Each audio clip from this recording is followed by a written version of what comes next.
Investiture of the Gods, Chapter 16. We're starting our story in this really picturesque setting. Our hero is about to show off some formidable but still hidden talents. So imagine this serene, beautiful back garden. The text actually describes it as being like Penglai Island. Which, for anyone unfamiliar, Penglai is this mythical land in Chinese lore, basically an immortal paradise. So high praise for the garden. Definitely sets a scene. It's got high walls, serene gates, lovely golden thread weeping willows on one side, ticking tooth pine trees on the other. There's a peony pavilion, a flower viewing tower, even a beautiful peony garden, and a traditional swing set. It sounds idyllic. It really does. And this is where Jiang Ziya and his friend Yiren are just, hanging out, enjoying a moment of peace. But Ziya, as we find out pretty quickly, sees more than just the nice scenery. Right. He spots this empty plot in the garden. And he confidently suggests building a 5-room tower there, but not just, any tower. No, he promises it'll bring immense prosperity. He says it's built according to his feng shui insights. That ancient Chinese art of harmonizing with the environment, right? Exactly. He says it would yield 36 jade belts and a bushel of sesame seeds worth of gold belts. Which sounds poetic, but it's a really vivid metaphor for just vast, tangible wealth and success. Jade belts meaning rank and riches, sesame seeds meaning countless small fortunes. And what's fascinating here, he isn't just giving, architectural tips. He's tapping deep into that ancient Chinese belief in geomancy, in feng shui. It's not just aesthetics. It's about aligning with cosmic energies to bring good fortune, And repel the bad stuff. Precisely. So this scene immediately establishes he has this kind of inherent, almost supernatural grasp of the world's hidden currents. Okay, but here's where the idyllic scene takes a turn. Yiren shares something crucial. Ah, the catch. Yeah. He confesses they've actually tried building on that exact spot 7 or 8 times before. And every single time. It always burned down. Suddenly, it's not just about good vibes. No, it sets the stage for a real supernatural confrontation. There's an unseen foe involved. So Ziya, sensing this, spiritual disturbance, he steps up. Doesn't seem phased at all. He offers to pick an auspicious date for construction and, crucially, to personally suppress the evil during the main beam-raising ceremony. Which is a really significant moment in traditional building. Yiren, who's probably desperate by now. Oh, totally. Yeah. And impressed by Ziya's confidence, he trusts them. Construction starts. Okay, so the night of the ceremony arrives. Midnight approaches. Ziya is waiting alone in the peony pavilion, basically expecting trouble. And trouble arrives. Suddenly, this violent storm just erupts out of nowhere. Yeah, the text describes fierce wind, flying sand and stones, a thick black fog. And firelight revealing monstrous figures. It's pure chaos. And these aren't just any monsters. They have 5-colored faces: red, white, black, green, yellow, giant fangs, mouths shooting light. Terrifying stuff. The whole scene is described as chaotic, 1,000 red flames, the sky yellow, earth black, just a maelstrom. But Ziya's response, swift. Yeah. Powerful. The text says he unfurls his hair, wields his sword, points, swings, and declares, "Evil beasts, why do you not fall now?" And then boom, a clap of thunder. Just this dramatic, definitive display of his divine authority. And instantly, the 5 spirits, those colors hinting at the 5 elements, maybe. Very likely. They immediately fall to their knees, begging for mercy. They even call him an immortal. And they plead for their lives, even though they mention they've cultivated for many years, which tells you Ziya's power just completely overwhelmed them. Right. Now, Ziya's judgment is interesting. It's firm, but also merciful in a way. He calls them out for repeatedly destroying the buildings. He knows they're malicious. But instead of just annihilating them, which he probably could have done. He banishes them, sends them off to Qishan Mountain. With a new job. Move mud and transport earth, basically. Manual labor for the mountain spirits. And he adds this little promise. If they do well, they will naturally attain positive outcomes. So it shows not just raw power, but this sense of divine order. He can command and even repurpose these ancient sort of malevolent spirits. This isn't just a cool fight scene, is it? It feels bigger. Oh, absolutely. Yeah. It's like Ziya's public declaration of his divine mandate, almost. Banishing them to Qishan Mountains, specifically, foreshadows his later command of spiritual armies. And the fact he orders them doesn't just destroy them, establishes his authority. He dictates destinies, even for spirits. It cements him as this figure of power over the unseen world. Okay, so after that incredibly intense battle, we get a touch of classic domestic humor. Yes, while Ziya is facing down these ancient evils. His wife, Ma Shi, and a nanny, Sun Shi, are secretly watching him from the garden. But what do they actually hear? Just Ziya talking to himself. They have no idea about the invisible demons, the cosmic storm, nothing. Oh dear. So Ma Shi is not impressed. Not remotely. She confronts him, absolutely furious, accuses him of talking ghost words. Basically telling him he's crazy. And angrily says he will never amount to anything. She completely dismisses his explanation about suppressing demons, just totally unconvinced. It's such a relatable moment, isn't it? This skeptical spouse just not getting the genius, or in this case, the supernatural intervention, a timeless dynamic. So Ziya tries to salvage things, right? He boasts about his knowledge of feng shui, yin-yang. Trying to sound important, maybe prove he wasn't just rambling. But Ma Shi, ever the pragmatist, sarcastically asks if he can tell fortunes. Like, can you at least do something useful? Huh. And Ziya admits he's actually most skilled in fortune-telling. But then he complains he has no place to open a booth. Talk about a come down. From commanding spirits to worrying about, finding a spot for a stall. But this is where his friend, Yiren, steps back in. Remember Yiren? A guy whose garden Ziya saved. Exactly. He actually witnessed the thunder, heard Ziya's full account of the exorcism, and he's genuinely impressed. He believes him. So he steps in. Offers Ziya a prime spot for a fortune-telling booth right at the bustling south gate of Cheosh, the capital city. Ah, a game changer. This moves him from that private display of power into the public eye. Precisely. It's pivotal. His abilities can finally get wider recognition. So the booth gets set up, and it sounds pretty impressive, adorned with these couplets designed to grab attention. Oh yeah, they're great. Things like, only speak of profound and mysterious truths, never utter a single common falsehood. Bold claims. And one iron mouth, discerning good and ill. Two strange eyes, observing the rise and fall of the world. Very grand. But the most intriguing one, the one that catches people's eye later, is a vast universe in the sleeve, long days and months in the pot. What does that actually mean? Well, it's classic literary shorthand. It suggests the fortune teller holds immense cosmic knowledge, like he can see the whole universe in his sleeve, perceive tiny details in the grand scheme, and maybe even manipulate or perceive time itself, like containing long periods in a small pot. It's a way of saying, I know things you can't imagine. Okay, so a bold claim, designed to draw people in. You'd think so. Yeah. But then, the anticlimax. Right. Despite the fancy booth and the big words, for 4 or 5 months, Ziya gets no business. 0 customers. The great exorcist, the demon banisher, is a struggling entrepreneur. It's almost pathetic, isn't it? It really brings him down to earth, makes him incredibly relatable despite having these immense powers. Even divine intervention needs good marketing, apparently. Or maybe just one good customer. Exactly. Yeah. Finally, someone shows up. Lu Qian, described as a rather rough woodcutter from Cheosh. And he's drawn in by those couplets, specifically the vast universe in the sleeve one, finds Ziya asleep at his desk. And wakes him with a loud slam on the table. Not exactly subtle. No, Lu Qian is described as 15 feet tall. Probably an exaggeration, but meaning very large and imposing with fierce eyes. He's not shy. He immediately challenges Ziya on the couplet's meaning and demands a reading. And he sets the stakes clearly. 20 king fu, those copper coins. Which was maybe a few days' wages back then? Roughly, yeah. So 20 king fu if Ziya's right. But a beating, and Ziya has to close his booth if he's wrong. Wow. High stakes for Ziya, who's desperate. He absolutely needs this win, so he agrees. And he gives Lu Qian this incredibly precise 4-line prophecy. Go straight south, an old man under willows, 120 king fu, 4 snacks, 2 bowls of wine.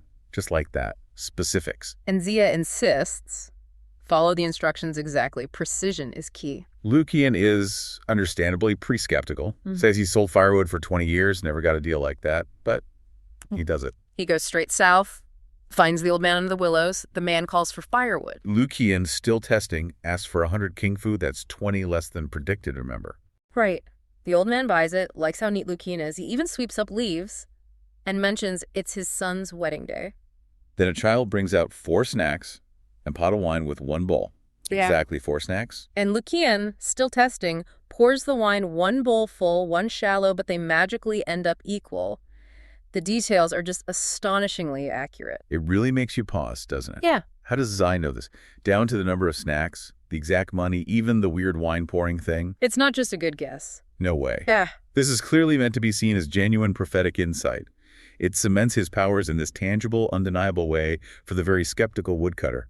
It's beyond simple fortune-telling. It hints at a real connection to fate. And then the final piece falls into place. The old man gives Lu Tian the 100 king fu for the wood and an extra 20 king fu as wedding money for wine. Bringing the total to... Exactly, 120 king fu, prophecy fulfilled, down to the last coin. Lu Qian is ecstatic. He shouts, Jiang Xianshang, Master Jiang, truly an immortal. Chaoish City has such a high master. Skepticism gone, replaced by total belief. And he's so thrilled, he basically becomes Ziya's, unpaid advertising agent on the spot. Declares him a true immortal, a blessing to the city, when Ziya asks for his fee. Lu Qian, still buzzing, says even 120 Queen Fu isn't enough. Promises to do better. He's now personally invested. And then he spots his next client. Oh, this is great. A government official rushing by on urgent public duty, collecting grain taxes. And Lu Qian physically stops him, insists he get a reading from Ziya. Even threatens to jump into the river with the official if he refuses. Talk about aggressive marketing. What a promoter. The official, totally flustered and in a hurry, just agrees to get it over with. So a quick divination.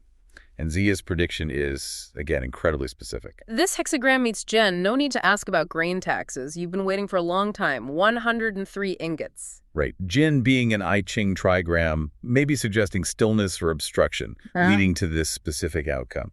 And that exact number, 103 ingots, no ambiguity. And Lu Qian, still acting as agent, sets the price much higher this time. 5 cons of silver. That's a serious step up from copper coins. A substantial sum, showing his new confidence in Ziya's value. The official, pressed for time, probably intimidated, just pays and runs off. But the confirmation comes fast. Maybe an hour later. Yeah, the official returns, escorting the collected grain taxes, and confirms it. Indeed, 103 ingots, just as predicted. He declares Ziya a god descended to Earth. The immediate verifiable proof is key. It wasn't luck. It was foresight. And from that moment, Ziya's fame just explodes in Chaoish. Everyone flocks to him, paying the new rate, 5 keen per reading. Ziya finally prospers. His wife Mashi is happy. Yi Ren is content. And the text says in less than half a year, his fame spread far and wide, from zero business to citywide sensation. Not quite the city center yet, but just outside the South Gate, near this place called Swanuan Mound, kind of ominous sounding. Right. And that's where our first key player, the Jade Pipa spirit, really steps out. Now, the text makes it clear she wasn't just, visiting her sister Daji in the palace for tea. No, not quite. No. It explicitly says she was literally night-eating palace people. Wow. Okay, doesn't hold back. Not at all. And to make it even more horrific, it says she left behind Chile white bones just appearing under a rock in the Imperial Garden, a place that's supposed to be beautiful, secure. That contrast is stark. Beauty and brutality side by side. Exactly. This shows you right away how dangerous she is. Brazen, even? Defiling the Emperor's own garden. And what's striking there, too, is how that horror kind of works as a metaphor, right? For maybe corruption within the system. Ah, interesting. Yeah, the evil isn't just outside the gates. It's literally consuming the palace from the inside. And nobody seems to notice. Good point. That detail just sets this incredibly sinister tone right from the start. Yeah. It highlights that hidden evil lurking beneath, the surface of things. Makes you wonder, doesn't it? How often do we miss the ride because the outside looks fine? Absolutely. So she's clearly brutal, audacious. Yeah. After her meal, Right. the Pipa spirit leaves the palace, still glowing with Iro, this demon light. But instead of heading straight back to her lair, she spots Jiang Ziya. He's fortune-telling to this crowd at the South Gate. Okay. And she gets this idea. She thinks, oh, yeah, let me go test this guy out, see what he's really made of. A challenge. Yeah. So she transforms herself into a woman in deep mourning clothes. Perfect disguise, right? Designed to make people feel sorry for her, not suspect a thing. Mm-hmm. Very clever. So is this just random? Or is this testing him thing a typical move for supernatural beings in these stories? Oh, that's a really crucial point. It's definitely not random. This is a classic motif you see a lot in Chinese mythology. Okay. It's where the hidden supernatural world deliberately bumps up against the everyday, the mundane, And fortune-telling itself, back then, hugely important culturally. People really revered it for guidance. Right, like a genuine service. Exactly. Wow. So for the Pipa spirit to disguise herself as a grieving woman people would naturally respect and feel sympathy for, that's a masterstroke of psychological manipulation. More than just to disguise them. Absolutely. It's strategic. It lets her bypass suspicion, but more importantly, it's a direct challenge to anyone claiming spiritual insight. Like Ziya. She's basically saying, oh yeah, you think you can see the truth. Let's see about that. Yeah. She's testing his skill, his authority, his whole perception of reality. But Ziya, he's not just any fortune teller. His reaction is key here. Instantly. Yeah. He fixes his gaze on her and recognizes her as a demon. Doesn't hesitate. No. The text mentions his fire eyes and golden pupils, this legendary ability to see past illusions. The classic truth sight. Right. And he thinks to himself, no change on sin, you wicked beast. You dare test my sight. If I don't deal with this monster today, when will I? He's immediately thinking about taking her down, but he's subtle about it. Smart. Can't just yell demon in a crowd. Exactly. So his next move is brilliant. He uses the social custom, men and women shouldn't touch freely, to get her slightly apart from the crowd. Ah, using the rules to his advantage. Precisely. Then he firmly grabs her her pulse point. But this isn't just like holding her wrist, is it? No, far from it. What's going on with him channeling this innate ki from his dantian, his core energy to pin down her demonic aura? What kind of, spiritual fight is happening here? Okay, so this is where it gets really deep. Those fire eyes and golden pupils, they aren't just about sharp eyesight. They represent a kind of spiritual clarity, an inner vision that cuts through illusion, which you might call Maya. Right, like Sun Wukong has, too. Exactly like Sun Wukong. It lets Ziya see her true demonic essence, even through the perfect human disguise. And when he channels that innate ki from his dantian, his core energy center, into her pulse point, that's a direct attack on her spiritual being. Wow. In Taoist practices and traditional Chinese medicine, ki is the life force, right? And pulse points aren't just spots on the body. They're crucial energy gateways. Okay, I see. So by grabbing her pulse and pushing his own powerful kai into her, he's not just physically holding her, he's disrupting the energy that holds her demonic form together. He's spiritually pinning her down, stopping her from escaping or changing shape. It's like an internal spiritual battle happening through that physical grip. Incredible. A display of real mastery. Absolutely. Profound mastery and insight. So, okay, the tension just skyrockets. Ziya is holding on, totally silent, his spiritual grip locked tight. The Pipa spirit, in her disguise, she feels his power, starts to panic. She cries out, "Let go, quick! People are watching! What will they think?" Yeah, playing the victim card, playing to the crowd. Totally. I talk about bad PR for Ziya. The crowd, of course, they have no clue what's really going on. They instantly turn on him. Predictable, maybe? Yeah. Accusing him like, Ziya, you're an old man. How could you do this? You just want this woman. You're harassing her in public. They think he's a creep. That's rough. Right. So he's in this crisis. He doesn't have a sword or anything, but he's not helpless. Okay. He grabs the nearest heavy object, utox. A purple stone inkstone, for grinding ink. Right. A scholar's tool. Heavy. Heavy indeed. And with this resounding whack, he Uba, Utakala, hits the demon right on the head. Brains spill out, blood everywhere. It's brutal. Whoa. Okay. Didn't expect that level of violence. And critically, he still hasn't let go of her pulse point. Even with her physical form smashed up, he's preventing her spirit from escaping. Holding on. Wow. But the crowd, they just saw an old man brutally murder a grieving woman. Absolute uproar. And this is more than just deception now, isn't it? It feels like a commentary on, the burden of knowing the truth. How so? Well, Ziya knows the real story. He has the truth. But he's powerless against what people think they see. That collective ignorance, that gut reaction, it completely overrides the facts. Yeah, the visual is so strong. Exactly. That clash between the demon's real nature and how the public sees Ziya's actions, it just highlights how incredibly hard it is to prove something unseen. Especially when the alternative is so shocking, like an old man attacking a woman. It makes you ask, when we see something complex, do we trust our first, maybe biased reaction? Or do we look for that deeper hidden reality? That's a heavy question. So all this chaos attracts attention. Prime Minister Bigin rides up. An important figure, known for his wisdom usually. Right. The crowd immediately rushes him, reporting the murder. They accuse Jiang Ziya. Basically, he sexually assaulted her in broad daylight. She resisted, so he beat her to death with an inkstone. Painting him as the villain. Completely. Jiang Ziya, meanwhile, still dragging the demon's body by the hand, tries to defend himself. He says he's a demon slayer, acting to Shahad, eliminate monsters, expel evil, doing his duty for the emperor out of gratitude. He keeps saying, this isn't a person, it's a demon. But the crowd isn't buying it. Not a chance. They're shouting him down, calling him a liar, a trickster. So what does Bigin's reaction here tell us about, trying to govern when you've got these invisible forces messing things up? Bigin's role is just so crucial here. He's the discerning official, caught between these totally conflicting stories.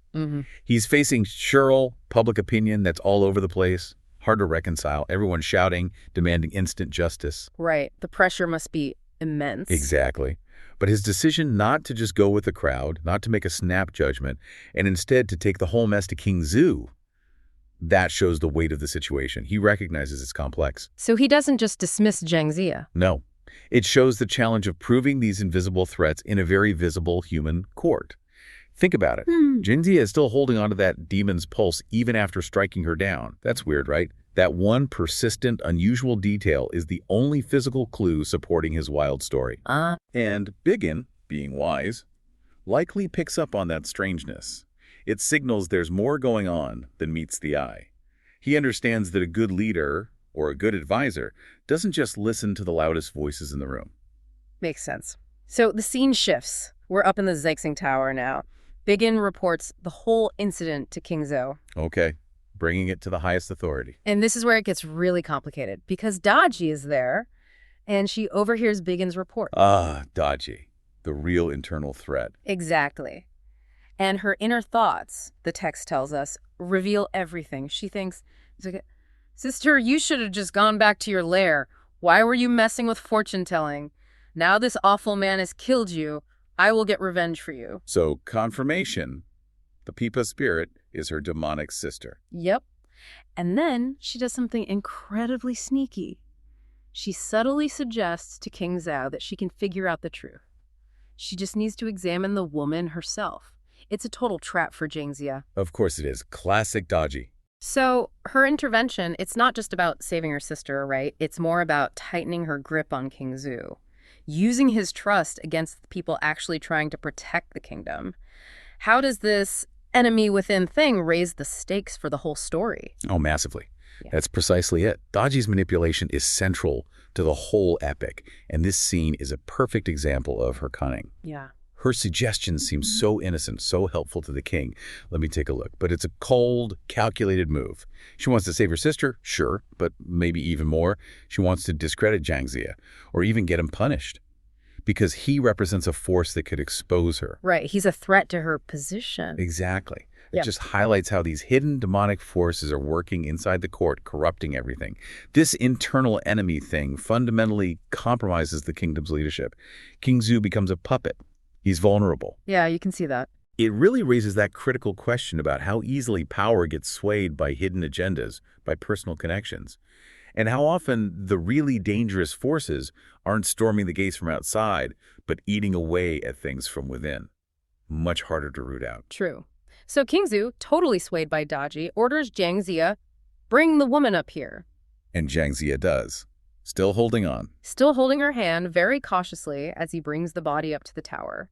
King Zhu looks, and of course, all he sees is a dead woman. As expected, illusion holds strong. So Jiang Ziya, knowing ordinary sight won't cut it, proposes the ultimate test. He says, "You see, basically, Your Majesty, if you want this demon to show its true form, get a bunch of firewood. We need to refine it, burn it.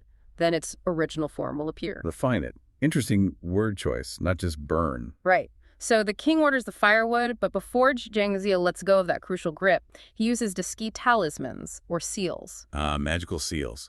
Yes. He places them on her head, chest, back, arms, legs to suppress the original form, keep it locked in place. Then he releases her hand, puts the body on the pyre, and lights it. Okay, setting the stage for a magical showdown. And the description of the fire is amazing, really vivid. Zindru.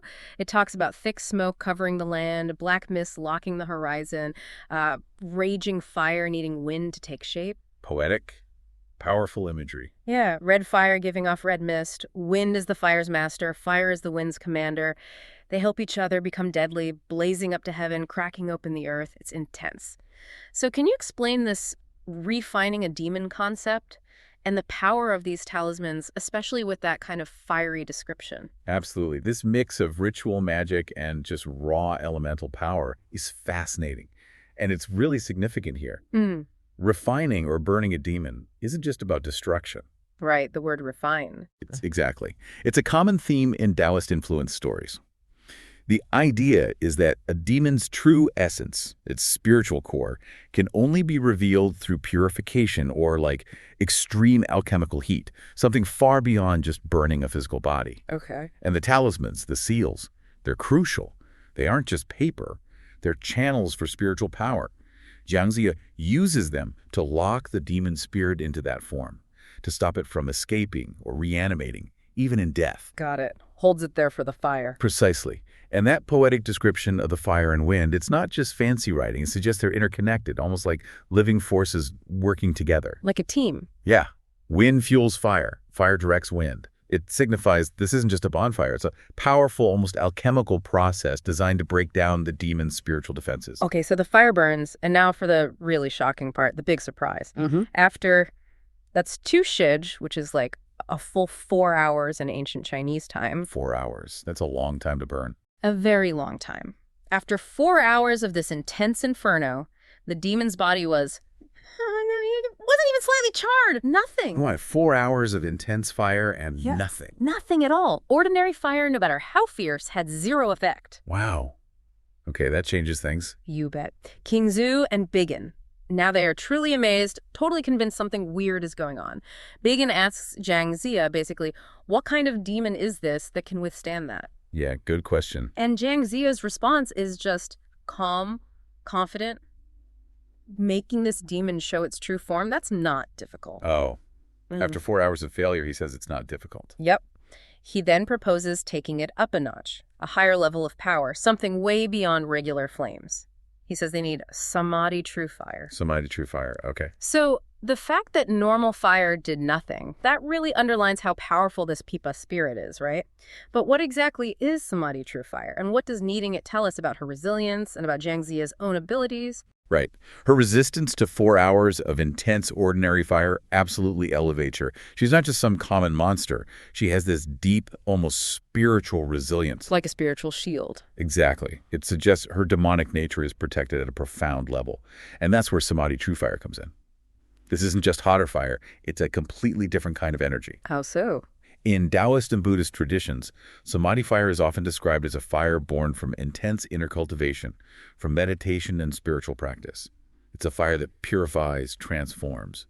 It's linked to the core energies of a person: essence, breath, spirit. So like internal alchemy fire. Kinda, yeah. It's seen as the ultimate weapon against deep spiritual corruption. It can reveal the true nature of beings that ordinary elements like regular fire or water just can't touch. Wow. So the fact that they need it here tells us 2 things. 1, the Jade Pipa spirit is extraordinarily resilient on a spiritual level. And 2, Ziya possesses truly profound mastery of these esoteric spiritual arts. He can wield cosmic-level power when necessary.